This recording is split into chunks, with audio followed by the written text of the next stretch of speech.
A totes i a tots, també benvinguts a tots els que esteu veient per al canal de streaming i els que ens acompanyeu en l'auditori del Convent dels Caputxins de Figueres. Finalment podem fer l'acte. Aquest acte es tenia que haver fet fa temps. La veritat és que per raons sobradament conegudes s'ha anat aplaçant, però finalment, malgrat que el repunt que hi ha del Covid, consideràvem que era necessari fer-lo allà. Bé, ens acompanyen avui el Joan Armenguer i la Silvia Paneque, el Pere Caselles i la Fina Pallac, a més de totes les persones que esteu aquí amb nosaltres. Gràcies per la vostra participació en aquest acte de la Fundació Rafael Campalans en homenatge a Josep Pallac en el centenari del seu naixement, centenari que celebrem amb un cert retard, com ja he dit abans.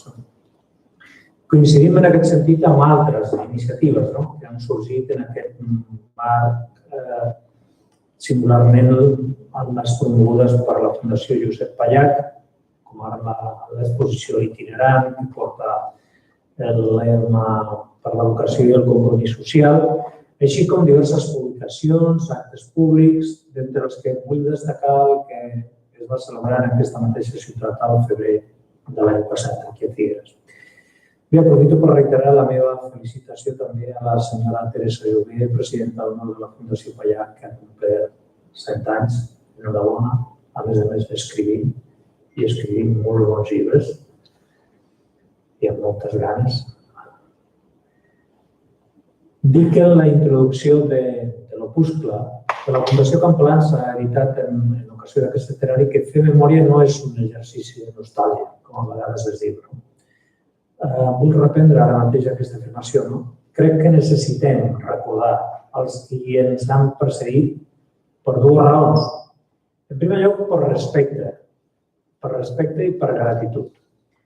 Volem reconèixer en les vides i en les trajectòries de personatges singulars de la nostra història un esforç i un compromís.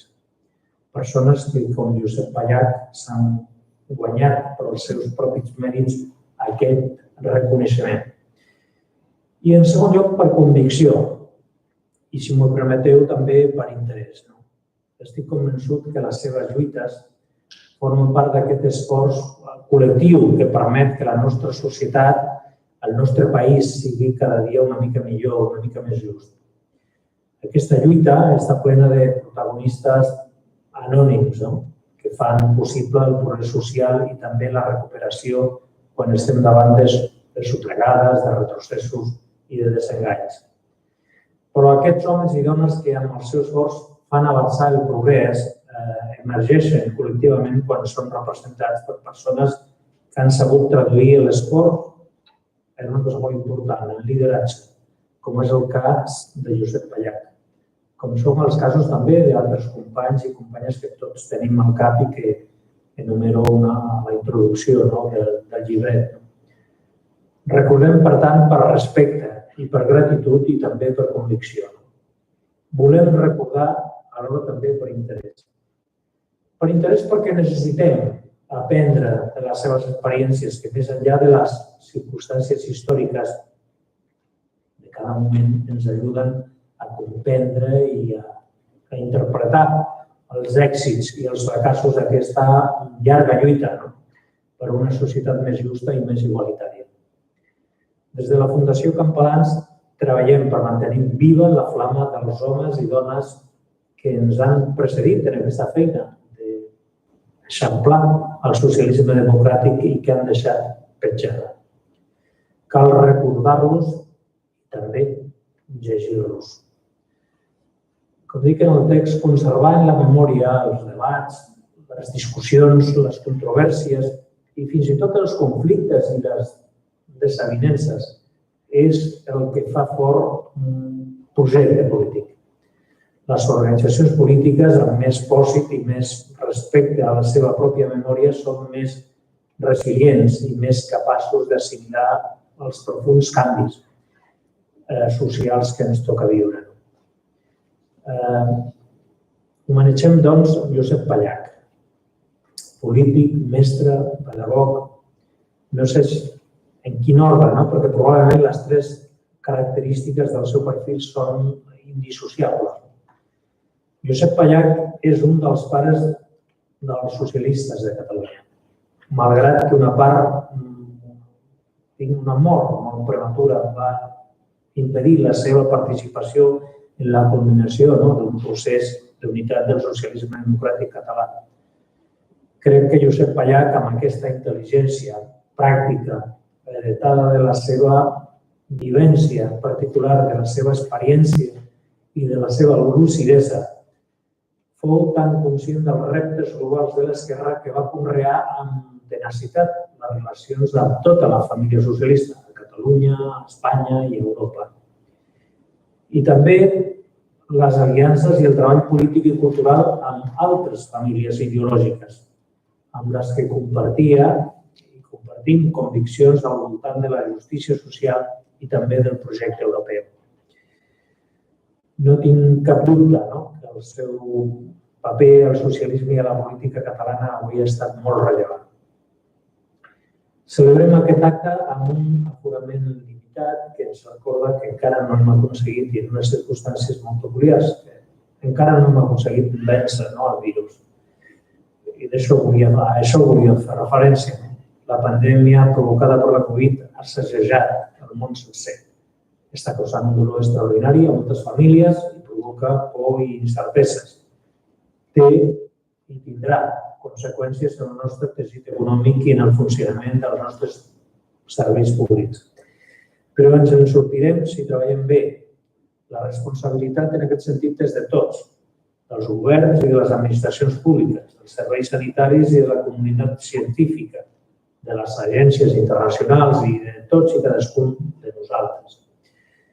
La pitjor tentació d'avui és la del desànim i la desconfiança. I val la pena veure les coses amb una mica de perspectiva, perquè mai la humanitat, de la mà de la ciència, havia estat capaç de produir una vacuna tan ràpidament i d'estendre la vacunació en tan poc temps. Per descomptat que els governs han comès errors a Catalunya, a Espanya i al món. Ningú no té la fórmula màgica davant d'una crisi sense precedents. I hem d'exigir als poders públics més eficàcia en l'administració de les vacunes, més coratge per prendre decisions difícils quan cal, més capacitat per explicar el que passa i els errors que cal corregir. Però paral·lelament hem d'exigir-nos més disciplina i també més generositat. La pandèmia és un repte col·lectiu del que ningú se'n pot sostraure.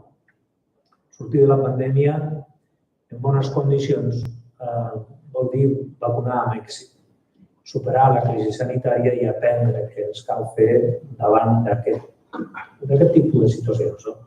Però vol dir també resoldre els problemes socials i econòmics que la pandèmia ha provocat.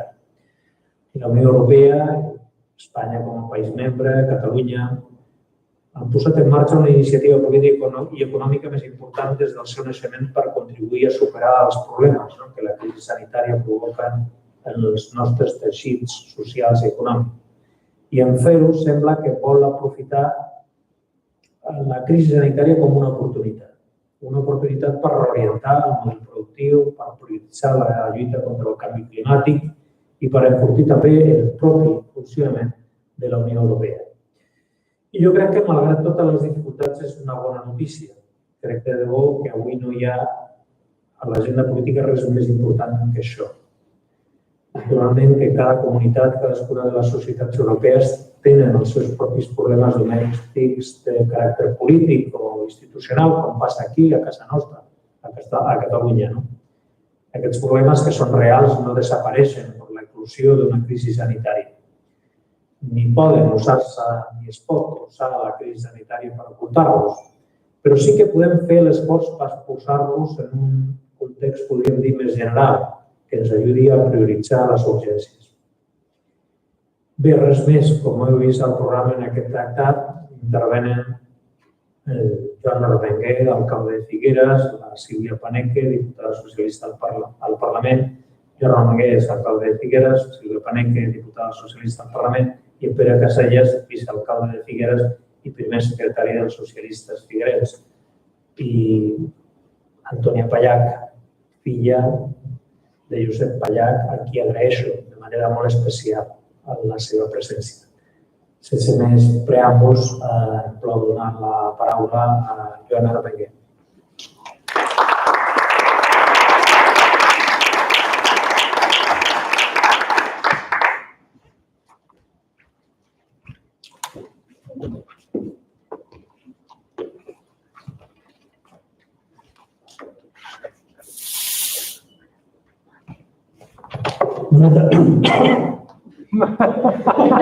Si es mata mosques, potser no passa res. Bé, bona tarda a tothom. Les meves primeres paraules van ser d'agraïment a la Fundació Campalans per haver-me convidat a participar en aquest acte i també per haver-me convidat a participar en aquest llibret que, amb motiu d'aquest centenari, ha editat la Fundació Campalans. Agraïm també que aquest acte la Fundació el faci a la ciutat de Figueres, la ciutat natal de Josep Pallach. Per la ciutat de Figueres, Pallach és un referent ciutadà, és un referent pels seus valors en el camp de la pedagogia i en el camp de la política. En aquest sentit, la ciutat, des de fa molts anys, li ha vingut reconeixent a Josep Pallach aquesta trajectòria, aquesta petjada que, com deia el president Montilla, d'una forma prematura va ser arrabassada. En aquest sentit, pocs anys després de la seva mort i a iniciativa de la comunitat educativa, un col·legi, precisament el primer col·legi que Josep Pallach va assistir a una classe, que era el Col·legi de les Franceses, va denominar-se Col·legi Josep Pallach, Escola Josep Pallach, no sense una polèmica en aquell temps per part de la dreta local, que era molt poc receptiva en el nom de Josep Pallach. Més endavant, aquest reconeixement ciutadà s'anà ampliant amb el títol de fill predilecte en l'any 2002 i també en aquest mateix any la convocatòria anual del Premi d'Experiències Pedagògiques, el Premi d'Experiències Educatives que porta el seu nom. I, finalment, en el 2007, la inauguració de la plaça Josep Pallach, que precisament va ser inaugurada pel president Montilla, per l'Antònia i també per la Teresa Jové, una plaça que, des de fa una colla d'anys, uns brètols han trencat la placa de marbre i cal esperar que molt aviat es pugui ser restituïda perquè així es dignificarà més la plaça, aquest espai públic que està en honor de Josep Pallach. El president ha fet esment d'alguns actes d'aquest centenari. Aquí mateix l'Ajuntament de Figueres va obrir aquest centenari amb un diàleg que jo crec d'allò més interessant, amb llàstimes que no es gravés i es pogués publicar, que va ser un diàleg entre el periodista Joan Tàpia i l'escriptor Antoni Puigverd. Va ser un diàleg que jo crec que molt interessant que va analitzar una mica el que va ser l'evolució del socialisme català a partir de la postguerra fins a la unificació. Però els actes, tot i que el centenari ha passat, tindran continuïtat. Vull anunciar que l'Ajuntament de Figueres, a través de l'àrea de cultura, publicarà aquesta propera tardor un llibre al qual m'he dedicat a recollir tots els articles de joventut de Josep Pallach. Són una trentena llarga d'articles entre els 12 i els 17 anys. I ja us avanço que, quan aquest llibre el podeu llegir, veureu la maduresa d'un noi de 12 anys quan, el dia de la República, fa una redacció a l'escola i a partir d'aquí els molts articles a l'Empordà Federal i també en el portaveu, a l'Havana, el portaveu del CUP, que, com deia, d'una gran maduresa i que, a més, ens expliquen també la seva evolució política que va tenir a partir de la postguerra. Per construir el futur no podem oblidar el passat. El president Montilla deia fer memòria, però no només en nostàlgia, sense nostàlgia. Totalment d'acord. I aquesta jo crec que és una de les funcions importants que du a terme la Fundació Campalans. Amb una trajectòria molt lloable, en la preservació de la memòria històrica del socialisme català. Un treball important des de fa molts anys de la Fundació Campalans que evita que passi allò que Raimon Obiols alertava a la trobada de Grup Priu del 2009, quan deia el socialisme que talla les arrels únicament acompleix el somni d'un idiota. Efectivament, la Fundació Campalans evita i ha evitat al llarg d'aquests anys que passés això perquè amb el seu arxiu històric del socialisme català i amb el treball que ve desplegant manté vives unes arrels, manté vives una memòria històrica que arrenca l'any 1923 amb la fundació de la Unió Socialista de Catalunya. Per tant, dintre de molt poc es compliran 100 anys de la constitució de la fundació del primer partit socialista d'àmbit català. Dins d'aquest arxiu i dins del diccionari biogràfic del socialisme català, jo voldria destacar 8 noms empordanesos que figuren amb nom propi en aquest diccionari. Són 3 figuerencs, Rafael Ramis, que també molt aviat l'Ajuntament de Figueres col·locarà una placa allà on va ser la seva escola, una escola que després va regentar el mestre Josep Pell, que va ser el mestre que va tenir Josep Pallac i que tant el va marcar, que tant el va influenciar en el forjament, en el seu pensament d'infant i com a adolescent. I els germans Joaquim i Josep Xirau, president de Joaquim, la ciutat, li ha dedicat un centre cívic i juntament amb el Cadaquesenc, Palai Sala, tots ells que van ser militants de la Unió Socialista de Catalunya. 2 comistes, Joan Quer i Josep Pallac, un de l'Armentera i l'altre de Figueres, que van participar junts a l'etapa del PUM durant la República i durant la guerra, que en la postguerra es van retrobar a la fundació del Moviment Socialista de Catalunya en l'any 1945 i tots 2 van formar part de la primera junta directiva. I finalment, des de la represa democràtica, 2 noms, Just Casero i Josep Vicente. Just Casero, un empordanès d'adopció, i Josep Vicente de Sant Feliu de Guíxols, però una cosa que potser molts pocs sabeu, va néixer a l'Armentera, tot i que hi va viure pocs anys i després va arribar a ser alcalde de Sant Feliu de Guíxols. Avui recordar Pallac és un acte de justícia. És un acte que a mi em porta a recordar el tracte i els atacs injustos que va rebre els darrers anys de la seva vida amb motiu de la divisió socialista a Catalunya. Quan des de Convergència Socialista i des del PSC Congrés se l'acusava amb tot despectiu de reformista i socialdemòcrata. Unes crítiques que en aquell temps, com a simpatitzant, compartia. Eren temps que mentre uns defensaven el socialisme autogestionari i ens miràvem a la Iugoslàvia de Tito, Pallac, com a europeista convençut, tenia com a referents el laborisme britànic, la socialdemocràcia nòrdica i alemanya i el socialisme democràtic francès. Un reformista i un socialdemòcrata que defensava, i ho defensava en el seu darrer llibre escrit i publicat en l'any 1975, la democràcia per fer què? 3 coses que avui ens poden semblar molt radicals.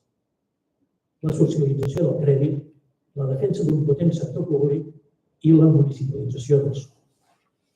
Aquest era el Josep Pallac, un home d'esquerres, un demòcrata, un europeista, catalanista, federalista i socialista. El pensament de Pallac va triomfar després de la seva mort. Ell fou un precursor que va concebre políticament un país que anys més tard, algunes, no totes, de les fites per les quals va lluitar es van assolir. A partir de la unificació socialista de 1978 es van adoptar les tesis socialdemòcrates i es van deixar de banda les teories més utòpiques. Avui Pallac se sentiria satisfet amb el model educatiu del país, perquè en Pallac, en la figura de Pallac, jo crec que no podem destriar la vessant pedagògica de la vessant política. Ell, recordant sempre Campalans, deia política és pedagogia, pedagogia és política. I en aquest model educatiu del país, com deia, ell s'hi sentiria satisfet amb el de l'escola democràtica i inclusiva que tenim avui en dia. En aquest llibret, Montse Palma, que també ha col·laborat, ens recorda que és amb una escola pública, obligatòria, gratuïta, universal, laica, com defensava Pallach, amb un model pedagògic més enllà de la instrucció, ja que, segons Pallach, permetrà la formació de ciutadans lliures, reflexius, crítics per a construir la democràcia. Pallach era federalista, d'un federalista semblant al dels Estats Units o d'Alemanya, o del federalisme de plena sobirania que defensava Rafael Campalans, en una línia també propera al federalisme simètric que anys més tard defensaria Pasqual Maragall. Avui, més que mai, jo crec que el pensament de Pallach, i crec que aquesta és la importància de recordar-lo en el seu centenari, i com deia el president, més que un acte de nostàlgia, un acte de present, un acte de reflexió, cal recordar el seu llegat. Jo crec que el llegat de Pallach pot contribuir a resoldre el conflicte català. Un conflicte que passa per trencar els dos blocs existents avui en dia amb la via federalista. Tal com l'entenia ell, tal com l'entenia Pallach, o com l'entenia Campalans, o com manté o tenia Pasqual Maragall, dins aquell concepte del catalanisme inclusiu que sempre va defensar Ernesto. També, com defensava Pallach, l'entenia amb un partit socialista d'estricta obediència catalana. Per anar acabant, vull recordar la concepció de Pallach del socialisme com a eina de transformadora de la societat. Pallach afirma que quan els socialistes, i això ho afirmava l'any 1975 en el llibre La democràcia per fer què, deia que quan els socialistes han governat no han estat mai gerents lleials de la societat capitalista, sinó que la seva acció ha tendit sempre a transformar-la. El llegat de Pallach ens ensenya que el socialisme a les ciutats, al país o al món no pot perdre mai la capacitat de transformació, la capacitat transformadora. I per acabar, una frase de Pallach, escrita fa molts anys, dita fa molts anys, sobre la seva ciutat, unes frases, unes paraules que al rellegir-les sempre representen un cant a l'esperança. Deia Pallach, és una figuera inquieta i generosa, capaç d'arrauxar-se per idees i sentiments que arribaven d'Europa, que feren de la vila un dels llocs on la paraula ciutadà tenia sentit. Ja fa molts anys d'això. Aquesta realitat, més o menys soterrada, ve de restar. Moltes gràcies, Josep Pallach, i ara passo la paraula a la Sílvia Paneque, diputada del Parlament.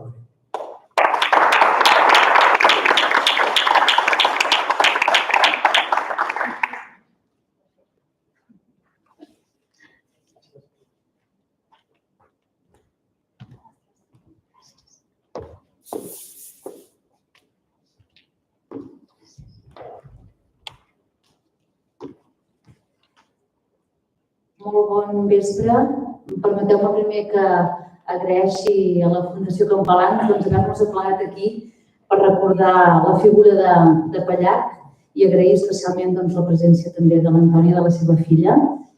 Si ens situem a l'any 1977, aquest va ser un any entre el període d'il·lusió del final de la dictadura i de l'inici de la democràcia.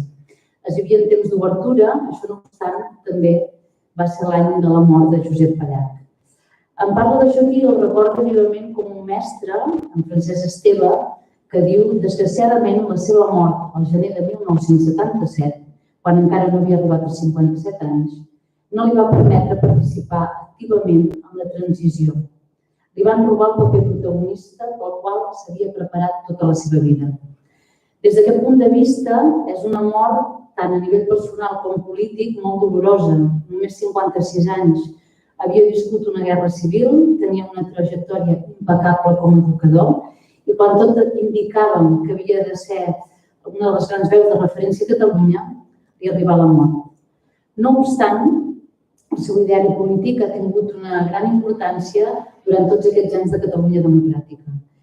Des d'aquest punt de vista, la línia, que en parlava en Joan també de passat, present i futur, no es va acabar de trencar. Les idees de Pallach varen configurar una de les grans esferes de pensament polític a Catalunya.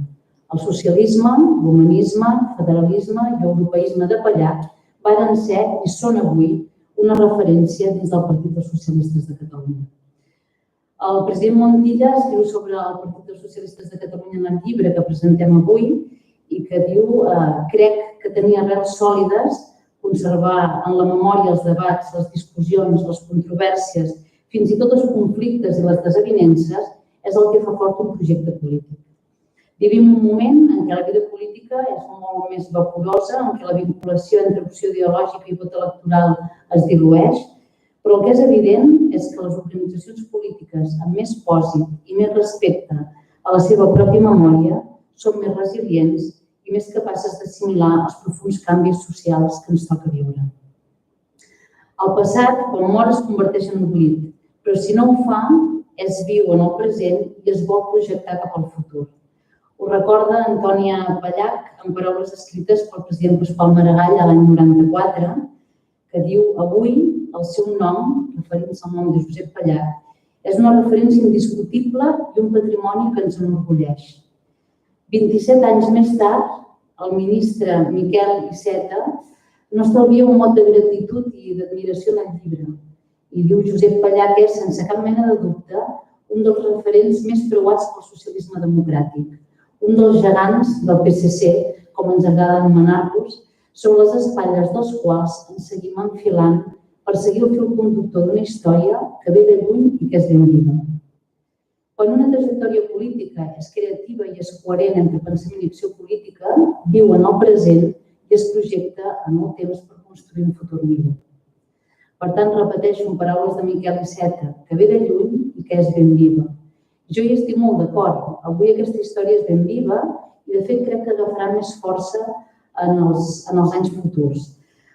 No sempre aquests últims anys han estat fàcils, hem viscut dificultats, però en cadascun d'aquests moments viscuts, quan la força, com us deia, no semblava estar tan viva, el PSC ha estat sempre una història que ha vingut de lluny. I és una responsabilitat que és necessària d'assumir a l'hora de representar el partit, que és un dels papers que ara em pertoca des del Parlament de Catalunya i també des del socialisme gironí. I és essencial fer-ho de la millor manera possible. Socialisme, humanisme, federalisme i europeisme són una empenta que venen de lluny i que crec que Catalunya necessita recuperar. De Pallach m'interessa especialment el vincle que fa entre catalanisme i federalisme. És des d'allò que som, des de la nostra identitat, des d'on ens podem comprometre amb la resta d'éssers humans. Per tant, catalanisme com una manera de defensar una identitat lliure i federalisme com un compromís amb la resta d'éssers humans, i en especial amb la resta de pobles d'Espanya i també d'Europa. És aquest vincle local i alhora global a la vegada.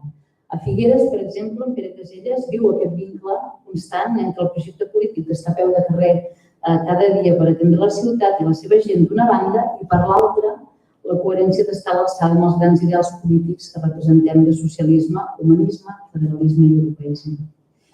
Joan Armenguer, en poques paraules, ens diu també al llibre coses importants de Pallach. La seva va ser una vida d'un combat per il·lusions, però també va ser una vida dura, difícil i corolla de penalitats. Fill d'una família humil i d'arrel pagesa, republicana i d'esquerres. Fa un temps, precisament, vaig estar a la presentació del llibre de Montserrat Tura, em sembla que vam coincidir, Joan, a Girona, República Pagesa, on ens parlava de la Unió de Rabassaires. També Tura ve d'una família catalana castigada per la pobresa i per la dictadura. Una cosa i l'altra m'han fet pensar en milers de famílies catalanes que van tenir un passat auster a la vegada que estava ple de penalitats. I aquesta tradició política és clau també per entendre el Partit dels Socialistes de Catalunya avui. Derrotats pel franquisme, d'esquerres, pertanyents a corrents ideològics del republicanisme, compromesos amb la identitat catalana i en moltes ocasions vinculats a la pedagogia, com Marta Mata, per exemple. Però el PSC també va confluir, com sabeu, d'altres persones també arribades d'un passat tràgic a causa de la dictadura, vingudes d'arreu d'Espanya. I aquell esperit d'abraçada, tal com descriu de manera magistral Antoni Puigverd, és en bona mesura el llegat més important de futur que tenim des del Partit dels Socialistes de Catalunya. I alhora és també allò que els socialistes, amb les nostres trobades, amb les nostres discussions també, fins i tot amb les nostres desavinences, hem reivindicat sempre. Jordi Amat en parla des d'un altre punt de vista d'aquesta qüestió, recuperant la figura de Josep Benet i subratllant la importància que per Catalunya va tenir la voluntat de mostrar-se com un sol poble de la unitat civil. Els temps han canviat molt i el món, Europa, Espanya, Catalunya hem viscut temps convulsos des de la crisi del 2008, el president Montilla ens ho recordava. Han aparegut algunes veus polítiques que han utilitzat el populisme per treure'n un rèdit electoral, utilitzant causes polítiques que divideixen en lloc d'unir les persones, que defugen els consensos, que s'alimenten de les controvèrsies més dures. I en aquest escenari és més important que mai la figura d'antics polítics com la de Pallach, que parlaven sempre des de la serenitat, des de la raó i des d'una pedagogia humanista. Montse Palma precisament ens acosta al Pallach mestre. Mentre la llegia, conèixer la vida de professor de Pallach me'l feia pensar també com el polític savi que va ser. Serveixen doncs aquestes paraules també per reivindicar la política com a pensament intel·lectual. I ara més que mai, ara que és el moment dels gurus del lema curt, que sembla que són més escoltats que mai, o del tuit fàcil que pot incendiar qualsevol matí en un debat, ara més important que mai és entendre la política des del punt de vista de pensament intel·lectual i com a pedagogia. Josep Maria Soler i Prats parla en el llibre també d'aquest vincle entre educació i política en Pallach i el defineix, en paraules d'Amadeu Cuito, com l'home de fortes conviccions forjades al llarg de meditades i contrastades reflexions. Per tant, fixeu-vos en la importància d'aquesta connexió entre educació, reflexió i coneixement en Pallach, que permet a Glòria Rubiol certificar que Josep Pallach fou un pedagog excel·lent i en política un precursor i un dels socialistes més clarividents del segle XX. Crec que tant una cosa com l'altra estan íntimament relacionades. I torno de nou un segon a Francesc Esteve, qui escriu Pallach era profundament catalanista, però mai nacionalista. Profundament compromès amb la seva catalanitat, amb la seva identitat, però no oblidava el lligam amb la resta d'éssers humans. Federalista, en definitiva, com ens recordava ara en Joan Armenguer, o humanista. En dona fe també d'aquest humanisme, d'aquest amor a les persones, un article de la Teresa Jové que explica, no us ho explicaré tot per animar-vos a llegir-ho, però explica que després d'una experiència violenta que va posar, de fet, en perill la vida de Pallach, en aquelles circumstàncies, com us dic, hi havia una arma a casa dels Pallach. En llegir-ho i en una situació on la vida corria perill i on hagués pogut semblar que una arma hagués pogut ser un element de protecció, aleshores Pallach decideix desfer-se'n d'aquesta arma. I en el relat de Teresa Jové acaba dient mai cap arma, sols els ganivets per menjar taula. Mai cap arma, mai cap violència, la política com a raó meditada i serena. Així doncs, i amb això acabo, Pallach és ben viu en el Partit dels Socialistes de Catalunya i a Catalunya avui. És una veu de concòrdia i de fraternitat calmada i enraonada que viu en el present. El compromís d'un pedagog amb la raó i el del polític amb el millor futur pels catalans i catalanes i per tots els éssers humans. Un catalanista, un socialista, un federalista, un humanista, convençut de poder portar millores al conjunt de les persones. Expressava sempre els seus pensaments de manera respectuosa, des del seu propi original punt de vista, i per tant és un honor que Catalunya hagi tingut una veu com la seva i ha estat un honor, per tant, poder participar en un acte com aquest i recordar la seva figura. Moltíssimes gràcies i li passo la paraula a en Pere Casellas.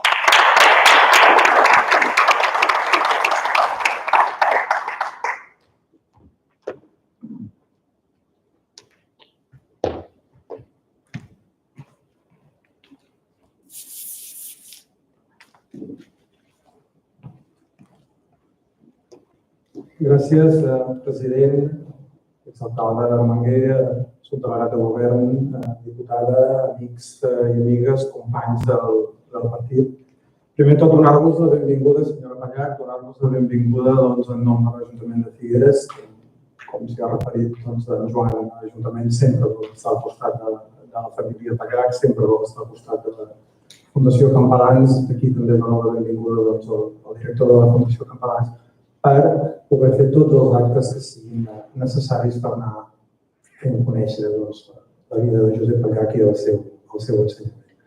Bé, petit parèntesi, Joan, intentarem que això de la placa passa allò tan sovint d'aquest Ajuntament que dius que es fa una cosa, penses que s'ha fet i no s'ha fet, i això tots és una característica especial que en Joan i jo us podríem explicar sovint.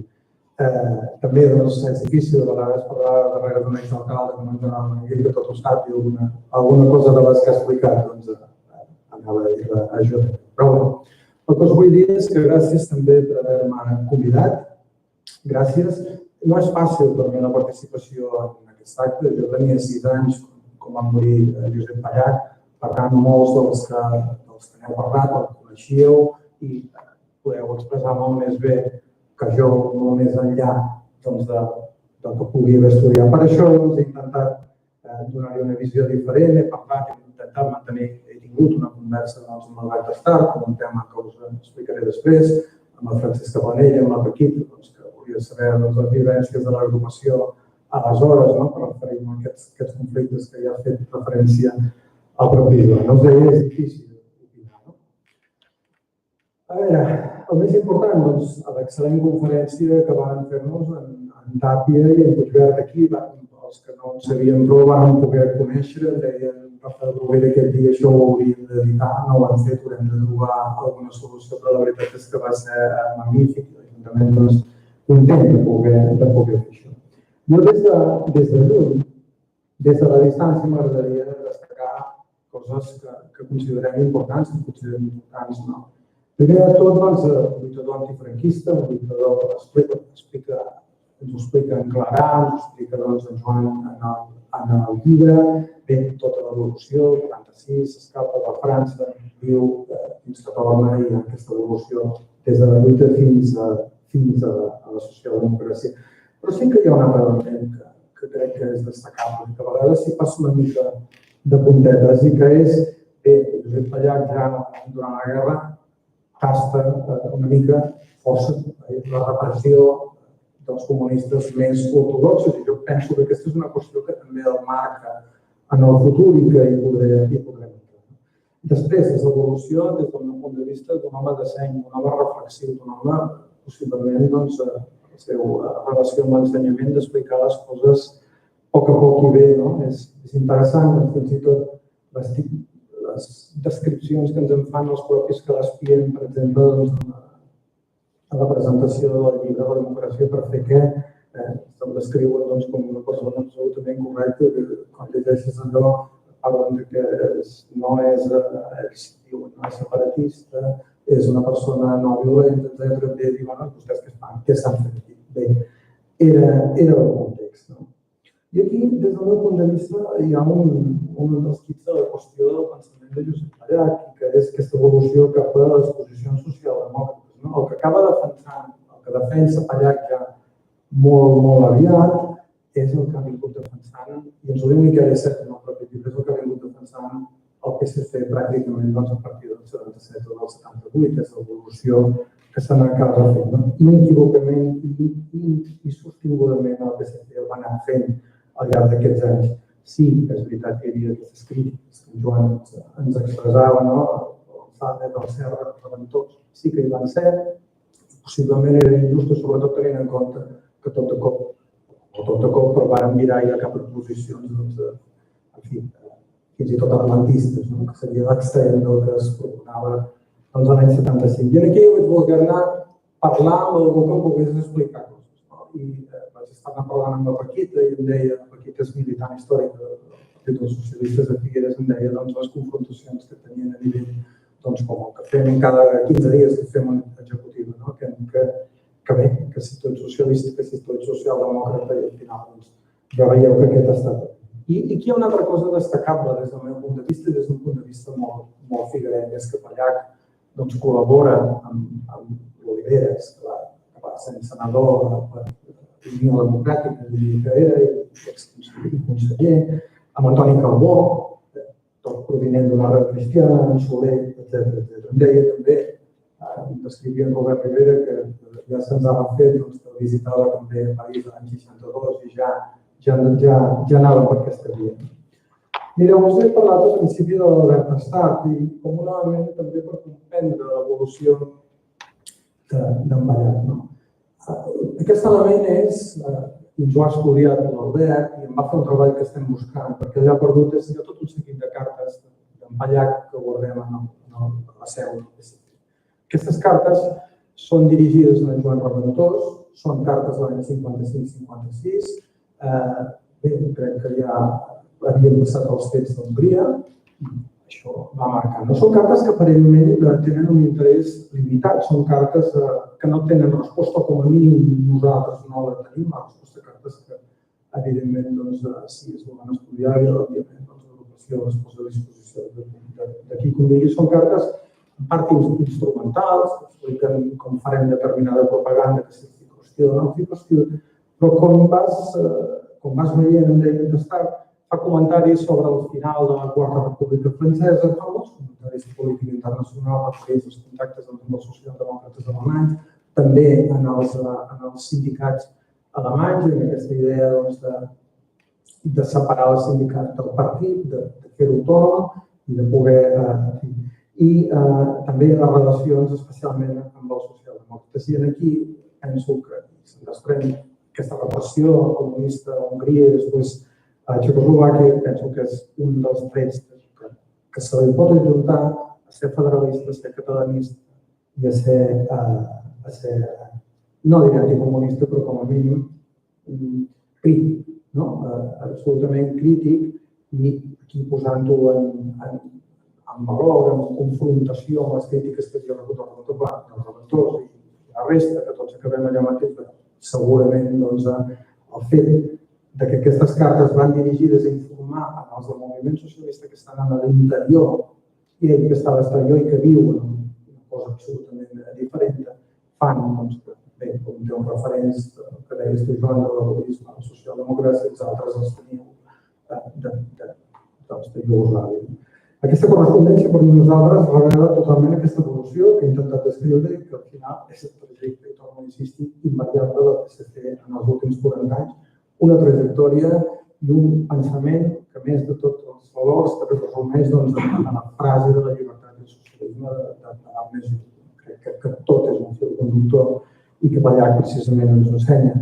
Dir també en relació al federalisme, jo estic segur, i ja està collita pròpia, potser no aventuro massa, que Vallat i persones com Vallat mai haguessin permès al nostre país i com ha acabat. En fi, no vull allargar-me més. Moltíssimes gràcies a tots per la vostra assistència en nom del grup socialista, però també en nom dels de l'Ajuntament de Figueres. Moltíssimes gràcies.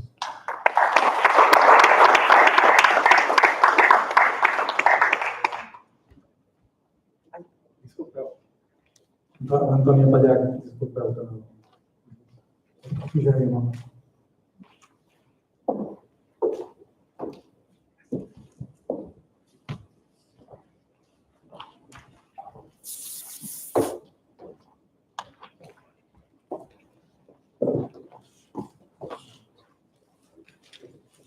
Tot primer, jo volia donar les gràcies, esclar, perquè estic agraïda a la ciutat de Figueres, al president Montilla, a l'exalcalde Joan Arnonguer, a les autoritats, a tothom. Estem realment, la família Pallach té un agraïment particular i un efecte particular en la ciutat de Figueres, el mateix probablement que tenia el meu pare, que quan jo era petita i ell no podia venir i venia jo amb la meva mare a visitar la família Pallach, quan tornava em deia, què, t'ha agradat Figueres? I jo li contestava, sí, però nosaltres vivim a París.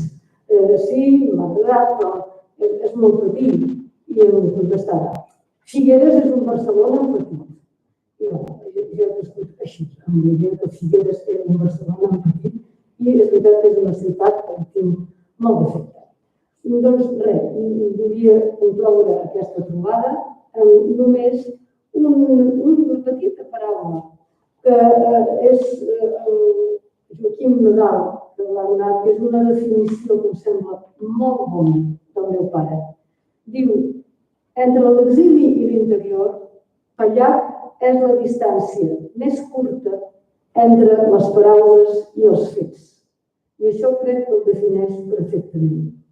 El meu pare sempre considerava que els socialistes serien jutjats no per els seus discursos, no per el que pensaven, sinó pel que feien.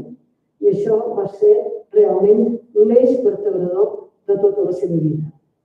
I voldria acabar amb una cita seva, esclar, que potser seria una manera no de respondre, però que la gent que diu has campanyat, avui hauria dit això, hauria fet això, jo crec que el millor és referir-se al que va escriure, perquè reflexionava molt i, per sort, agafava una mica de temps al son per escriure sobre les seves reflexions.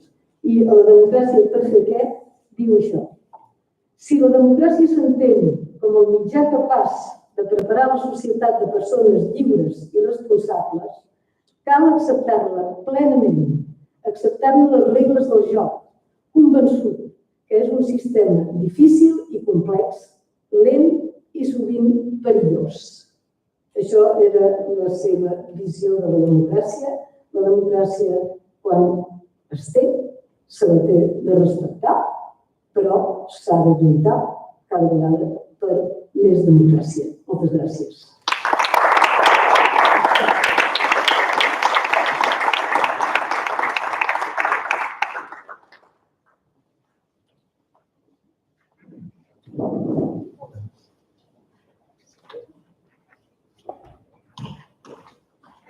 Moltíssimes gràcies per la vostra assistència.